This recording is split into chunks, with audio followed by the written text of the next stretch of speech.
కర్కాటక రాశి వారు మహాలయాల అమావాస్య సందర్భంగా ఎలాంటి విధి విధానాలు పాటించాలి, గతించిన వారి యొక్క ఆశీస్సులు ఎలా పొందాలో ఈ వీడియోలో సవివరంగా సంపూర్ణంగా తెలుసుకుందాం. కర్కాటక రాశిలో ఏ ఏ నక్షత్రాలు వస్తాయనగా పునర్వసు నక్షత్రంలోని చివరి పాదమైన 4వ పాదము, పుష్యమీ నక్షత్రంలోని 4 పాదాలు, ఆశ్లేష నక్షత్రంలో 4 పాదాలు కలిపితే కర్కాటక రాశి. చాలామందికి పుట్టినటువంటి కాల సమయంలో డేటా బర్తులు లేనటువంటి కారణం వలన పేరు యొక్క మొదటి అక్షరాన్ని అనుసరిస్తూ ఆ రాశిని తెలుసుకునే ప్రయత్నం చేద్దాం.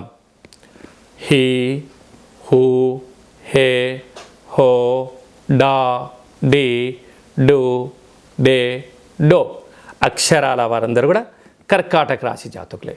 కర్కాటక రాశి యొక్క అధిపతి చంద్ర భగవానుడు కనుక బుధవారం ఉత్తర హస్తా నక్షత్ర సందర్భంగా మహాలయాల అమావాస్య రావడం వలన వీలైనంత వరకు పితృదేవతలను స్మరించడం, వారికి దర్భలు నల్ల నూలతో పాటి తెలుపు వస్త్రాలను బ్రాహ్మణుడికి దానం ఇవ్వడం కానీ, ఒక దోషుడు బియ్యాన్ని పెద్దవారికి నమస్కారం చేసుకొని గోమాతకు ఆహారంగా ఏర్పాటు చేయడం కానీ, అలాగనే పక్షులకు ధాన్యం చల్లడం కానీ, కాకులకు ఆహారం వండి పెట్టడం వలన ఈ యొక్క కర్కాటక రాశి వారికి మనశ్శాంతి, ఆయుర్వృద్ధి, జ్ఞానవృద్ధి, ఐశ్వర్య సంపద కర్కాటక రాశి వారి సొంతమయ్యే పరిస్థితి ఉంటుంది.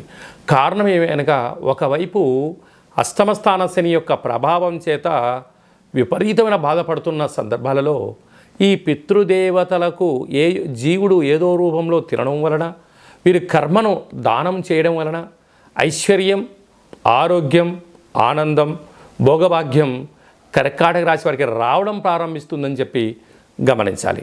అలాగా వీరికి తృతీయంలో బుధాదిత్య రాజయోగం కారణం వల్ల, అక్కడే కేతు సంచారం చేయడం వల్ల ఏదైనా ఒక పని చేసేటప్పుడు మీ సిక్స్ సెన్స్ అంటే భవిష్యత్తును దృష్టిలో పెట్టుకొని గతంలో ఏం జరిగింది, ఏం జరుగుతుంది, ఏం జరగబోతుంది అనేటువంటిది దృష్టిలో ఉంచుకొని చేయగలిగితే మీకు అద్భుతమైన మంచి ఫలితం ఉంటుంది.